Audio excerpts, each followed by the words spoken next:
यदि गंगा पवित्रता का प्रतीक है, यदि गौ माता इस राष्ट्र के करुणा की भावना का प्रतीक है, तो गीता ज्ञान का प्रतीक है। गीता एक ऐसा ग्रंथ है जो केवल भारतीयों ने नहीं पढ़ा है। गीता एक ऐसा ग्रंथ है जो देश विदेश में, सारे विश्व में लोगों ने इस शास्त्र की मान्यता प्राप्त की है। मैं जब विदेश जाता हूं तो कई बार वहां के कॉलेज यूनिवर्सिटी में प्रचार करने जाता हूं और उनके लाइब्रेरी में गीता रखी होती है और उनके कॉलेज में गीता एक क्रेडिटेड कोर्स होता है।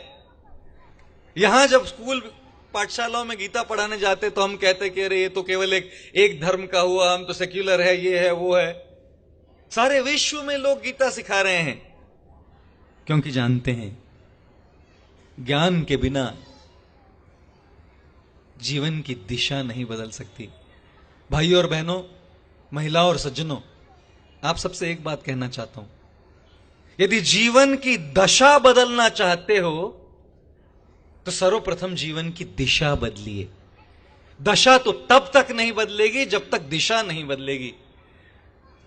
और दिशा कैसे बदलेगी जी? कौन सा वो ग्रंथ है, कौन सा वो मार्ग है, कौन सा वो ज्ञान है जो जीवन की दिशा बदल दे?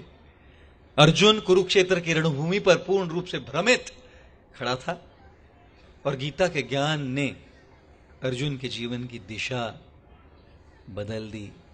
और वास्तव में जब दिशा बदल जाती है तब दशा बदल जाती है। आप सब लोगों ने देखा होगा, लोग आजकल भागते हैं, ट्रेडमिल पर भागते हैं, बाहर नहीं भागते, ट्रेडमिल पर भागते हैं और एसी लगाते तो एक बूंद पसीना नहीं आता। ट्रेडमिल पर दौड़ते हैं और भागते रहते हैं, भागते रहते हैं, भागते रहते हैं, 1 घंटे तक भागते हैं और ट्रेडमिल पर जो रीडिंग है वो दिखाता है कि 10 किलोमीटर तक भागे हैं, लेकिन भाग भाग कर पहुंचे कहां जी? भाग तो रहे हैं, मेहनत तो कर रहे हैं, प्रयास तो कर रहे हैं, कष्ट तो कर रहे हैं, लेकिन दिशा कहां है? अपनी मेहनत को, अपने कार्य को, अपने जीवन को दिशा कहां है? उसी प्रकार से आज की आधुनिक सभ्यता, आज का यह आधुनिक समाज कार्य तो बहुत कर रहा है, मेहनत तो बहुत कर रहा है, कष्ट तो बहुत कर रहा है और भाग रहा है, पैसे कमा रहा है, नाना प्रकार की सुविधाओं को अर्जित कर रहा है, लेकिन दिशा कहां है? जब जीवन की अंतिम सांस निकलेगी, कहां जाएंगे हम लोग सब? क्या जीवन को कोई दिशा है? और यदि जीवन को दिशा देना चाहते हैं तो गीता एक ऐसा ग्रंथ है, ये तीसरा जी, जो हमारे जीवन को दिशा देता है, हमारे जीवन की दशा को बदल देता है और हमारे जीवन को परिवर्तित कर देता है। और इसीलिए हम गीता का आश्रय लेते हैं, गीता के ज्ञान की शरणागति लेते हैं। और श्रील प्रभुपाद जी ने हमको गंगा भी दी, हमको गोमाता भी दी और हमको भगवत गीता यथारूप भी दी। और इनकी ही वजह से, परम पूज्य भक्तिवेदांत स्वामी श्रील प्रभुपाद की वजह से सारे विश्व में लोग आज गीता पढ़ रहे हैं।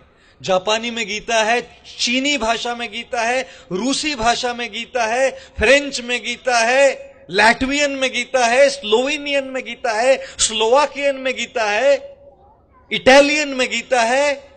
हर भाषा में आज गीता का अनुवाद हुआ है। सारे विश्व में लोग इस ग्रंथ से प्रेरणा लेते हैं।